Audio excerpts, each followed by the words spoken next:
Sometimes you can figure it out, sometimes there's no way to figure it out. Sometimes it goes well, sometimes it gets in a knot. Sometimes it sails along, sometimes it gets in reverse. See, that's not going to change. The last 6,000 years reads like this: opportunity mixed with difficulty. That's how it reads. It isn't going to change. The man says, well, then how will my life change? And the answer is, when you change. Whether I'm talking to high school kids or business executives, my message is always the same. Have you ever noticed that some people don't do well because they major in minor things? Whatever you do, check at the end of the week, the end of the year, and make sure you're not spending major time on minor things. Otherwise, you will wind up with a below-average life. Now, before I get to the 4 major lessons, here are 2 phrases to consider. First, life and business are like the changing seasons. That's one of the best ways to illustrate life. It's like the seasons that change.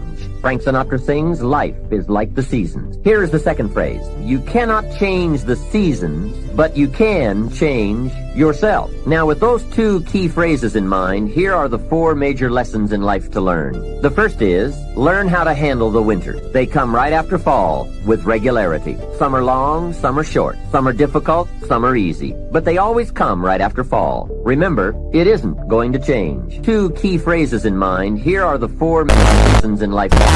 The first is, learn how to handle the winters. They come right after fall. Regularity. Some are long, short. Some are easy. But they always come right after fall. It isn't change.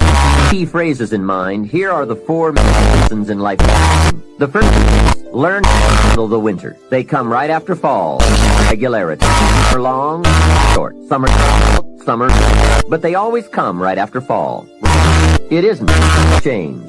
Key phrases, and here are the 4 lessons in life. The first is, learn how to handle the winter. Come right after regularity. Some are long, short. Some are but they all right after fall. It isn't change. Key phrases, and here are the learn how to handle the winter. Come right after short. Summer, but they all right after fall. Key phrases, and here are the handle the winter. Come right after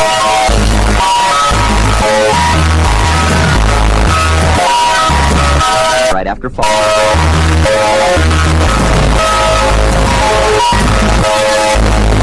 Years that we know of, that's pretty reliable. And what a great place for spring right after winter. If you were going to put it somewhere, that would be the place to put it. God is a genius. Hey, days follow nights. Isn't that terrific? Opportunity follows difficulty. Expansion follows recession. And all with regularity. You can count on it.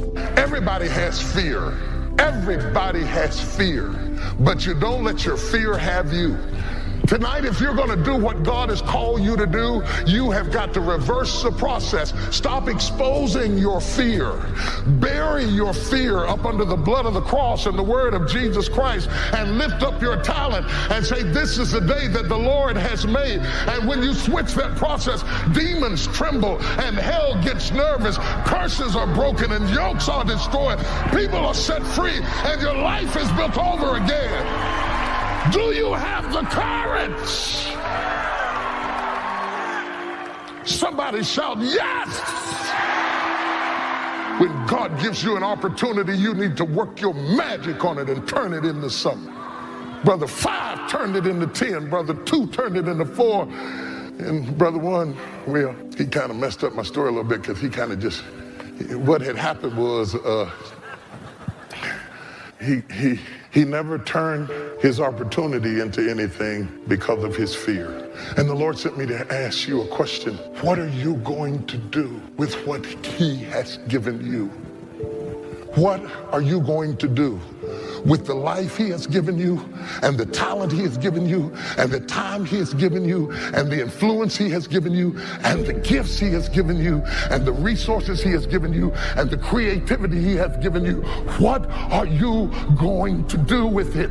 What are you going to do with it? There's somebody in the hospital wishing they could be where you are right now. There's somebody on a breathing machine wishing they could be where you are right now. But look at you. I know you got some problems and I know you got some issues, but you combed your own hair. You got up out of the bed. You brushed your own teeth. You dressed yourself. What are you going to do with what God has given you? Anyway, the story goes on. The master took a journey, went into a far country, and he came back. When he came back, walked up to brother number five. Brother number five said, "Hey, I've been waiting on you to get back. Got something to show you. Remember when you gave me 5? Shazam! I'm bad. He did that little Michael Jackson thing. 10.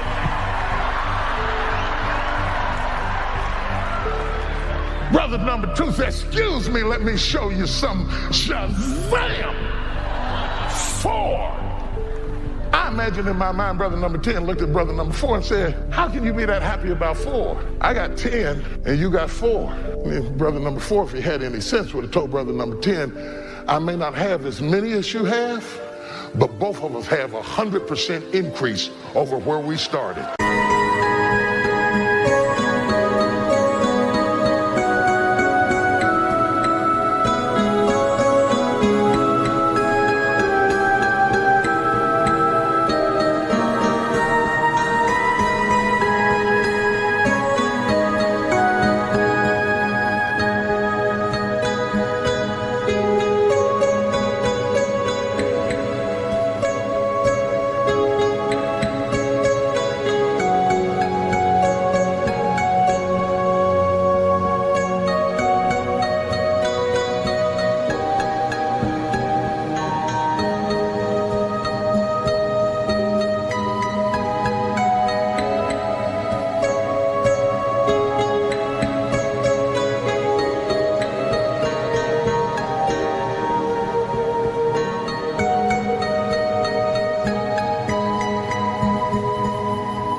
What I want you to see out of that is that God does not expect you to work with what he has not given you. God is not holding you to somebody else's standard. What God is holding you to is to work that thing on your level. You can't sit around and say, "I wish I had more. If I had more, I'd do more with it." No, you don't have to give an account for what God gave me or God gave her or what God gave him. You do have to give an account for what God has given you. And rather than to compare yourself with somebody else, you need to work that thing on your level.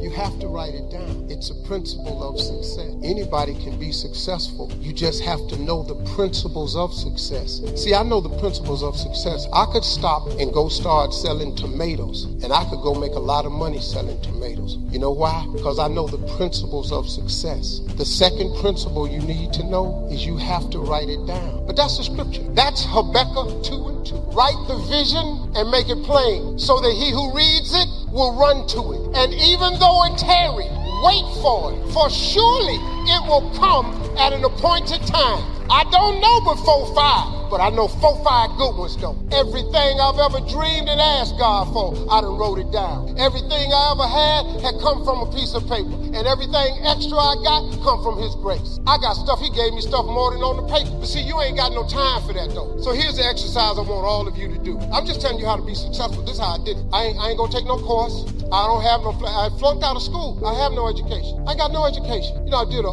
commercial for Strayer University. I'm about to sign a deal, big deal. And the lady comes in the room, black lady, she's the head of marketing. She said, "Mr. Harvey, before we sign this deal, I understand that you didn't complete your degree." I said, "No, I flunked out of school." She said, "Well, I think it would be most effective if you would go back to school as a part of this deal. We'll pay."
we said, but we'd like for you to complete your education. It would send such a riveting message to everybody. I said, what is I'm going to school for?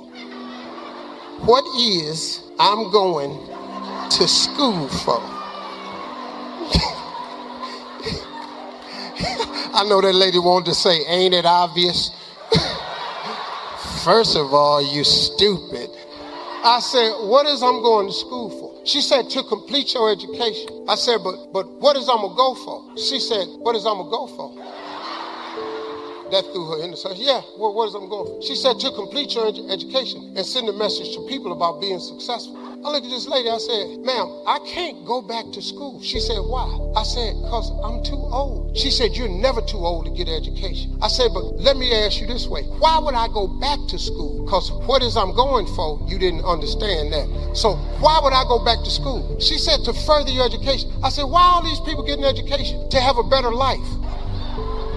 What course do you offer that's going to give me a better life than the one I got right now?